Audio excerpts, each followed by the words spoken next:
श्री शिवाय नमस्तुभ्यम। हर हर महादेव। कल 15 जुलाई को रात्रि को गुरु जी पंडित प्रदीप मिश्रा जी सावन शिवरात्रि के अवसर पर पार्थिव शिवलिंग बनाकर उसका ऑनलाइन पूजन और अभिषेक करवाएं। इससे संबंधित कई वीडियो हमने बनाए हैं, जिसमें आपको पार्थिव शिवलिंग कैसे बनाना है, सामग्री की क्या क्या आवश्यकता है, उसके लिए आप हमारे चैनल पे जाकर देख सकते हैं।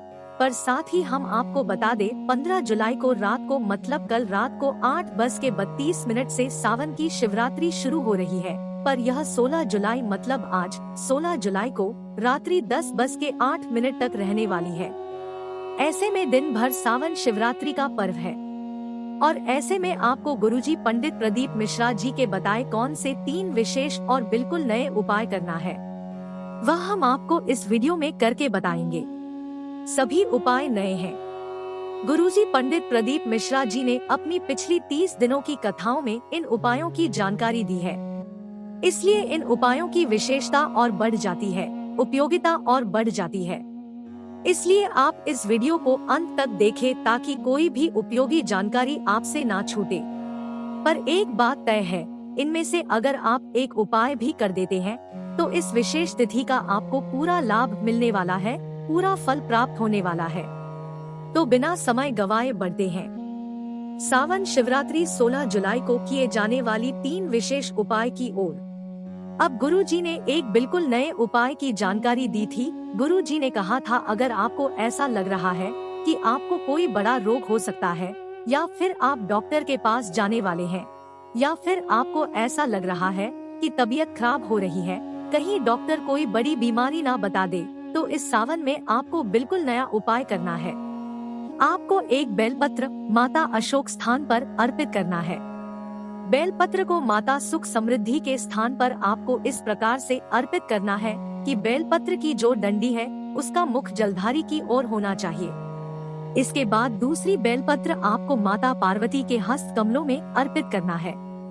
आप वीडियो में देखकर समझ सकते हैं कि आपको बेलपत्र को शिवलिंग पे किस प्रकार से अर्पित करना है। माता पार्वती के हस्त कमलों में दूसरी बेलपत्र को अर्पित करने के बाद तीसरी बेलपत्र आपको शिवलिंग के ऊपर अर्पित करना है। तीसरी बेलपत्र आप जहां से बैठकर यह बेलपत्र अर्पित कर रहे हैं, बेलपत्र की डंडी आपके विपरीत होना चाहिए। इस प्रकार से तीसरे बेलपत्र आपको शिवलिंग के ऊपर अर्पित करना है। इसके बाद 2 कलश से जल, जो आपने 2 कलश का जल लाया है, 2 कलश का जल इन्हीं तीनों जगहों पर अर्पित करना है। यह सावन का सबसे विशेष उपाय है जो कि आप इस सावन में रोग मुक्ति के लिए कर सकते हैं। गुरुजी पंडित प्रदीप मिश्रा जी ने कहा है, जो 3 जगह है, माता अशोक सुंदरी, माता पार्वती का हस्तकमल शिवलिंग के ऊपर जहाँ पे आपने तीनों जगहों पर बेलपत्र अर्पित किया है, उन्हीं तीनों जगह पर आपको सिर्फ 2 कलश से जल अर्पित करना है। जल अर्पित करने की शुरुआत माता अशोक सुंदरी के स्थान पर अर्पित की गई बेलपत्र से करना है। इसके बाद माता पार्वती का जो कटी भाग है, जहां पर आपने दूसरी बेल पर अर्पित किया है, वहां पर आपको दूसरी बार जल अर्पित करना है और अंत में पूरा जल आपको श्री शिवाय बोलते हुए, नमः शिवाय बोलते हुए, ओम नमः शिवाय बोलते हुए शिवलिंग के ऊपर जो तीसरी बेल पद अर्पित की है उसके ऊपर अर्पित कर देना है। गुरुजी ने कहा, थोड़ा सा भाग को प्राप्त करके आपको उसका आचमन भी कर लेना है। बाबा सब संभाल लेगा और बड़ी बीमारी नहीं होने देगा।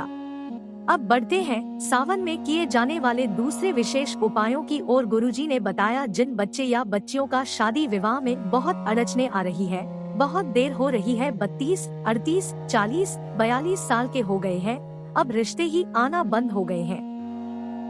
और साथ ही यह उपाय वे भी कर सकते हैं जिन्हें सफेद आंकड़े की जड़ का उपाय कर लिया है पर उन्हें संतान की प्राप्ति नहीं हो रही है, तो इस विशेष उपाय को आप इस सावन शिवरात्रि में कर सकते हैं। गुरुजी ने कहा, यह उपाय शीघ्र विवाह और संतान प्राप्ति दोनों में कर सकते हैं। मतलब आपको जो समस्या हो, आप उस हिसाब से वह कामना मन में रखते हुए इसको जरूर करें। आपको 5 पुष्प, 5 बेलपत्र, 5 दूर्वा और 5 कलश जल लेकर शिवालय जाना है। अब ये जो चीजें आपने 5-5 लाई है, उसमें आपको एक एक करके अर्पित करना है। मतलब सबसे पहले आपको 1 पुष्प अर्पित करना है, इसके बाद आपको 1 बेलपत्र अर्पित करना है, इसके बाद आपको 1 दूर्वा अर्पित करना है, इसके बाद आपने एक कलश जो जल लाया है उसे अर्पित करना है। यह अर्पित करते समय आपको तुमरुका जी का नाम लेते हुए, नंदीश्वर महादेव का नाम लेते हुए अर्पित करना है। ऐसा आपको 5 करना है, मतलब 5 बार एक एक करके सभी चीज अर्पित करने के बाद करना है। अब आप समझ गए होंगे ये जो चीजें आपने 5 लाई है, इनको 5 बार में 5 बार अर्पित करते हुए, 5 बार तुमरुका जी का नाम लेते हुए, 5 बार नंदेश्वर महादेव का नाम लेते हुए अर्पित करना है। इसके बाद आपको श्री शिवाय नमः या फिर नमः शिवाय या फिर ओम नमः शिवाय मंत्र का जाप करना है। सभी चीजें अर्पित करने के बाद ही मंत्र का जाप करें।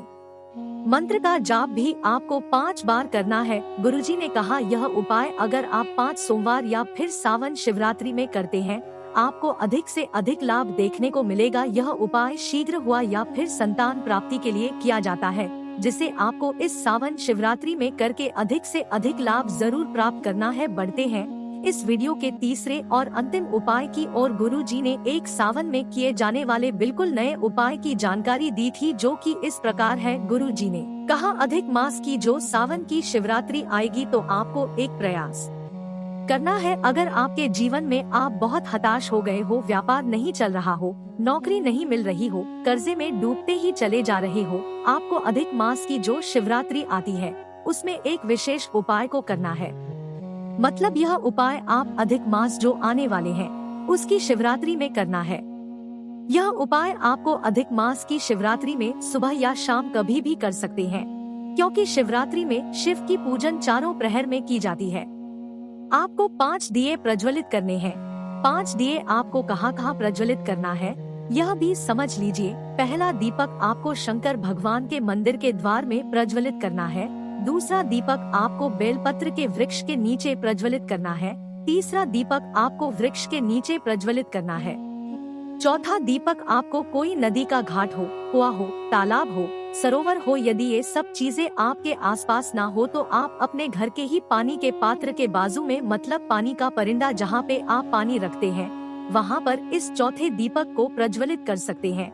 और 5वां और अंतिम दीपक आपको अपने घर के द्वार में राइट हैंड में सीधे हाथ की ओर प्रज्वलित करना है।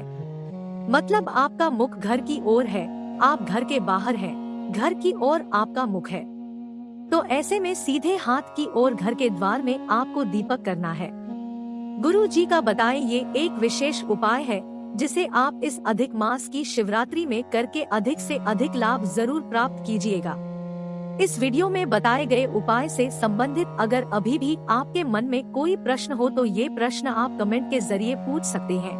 मेरे द्वारा दी गई जानकारी अगर आपको थोड़ी सी भी उपयोगी लगी हो तो इस वीडियो को लाइक करके कमेंट बॉक्स में हर हर महादेव टाइप करना ना भूलें। श्री शिवाय नमस्तुभ्यम। हर हर महादेव।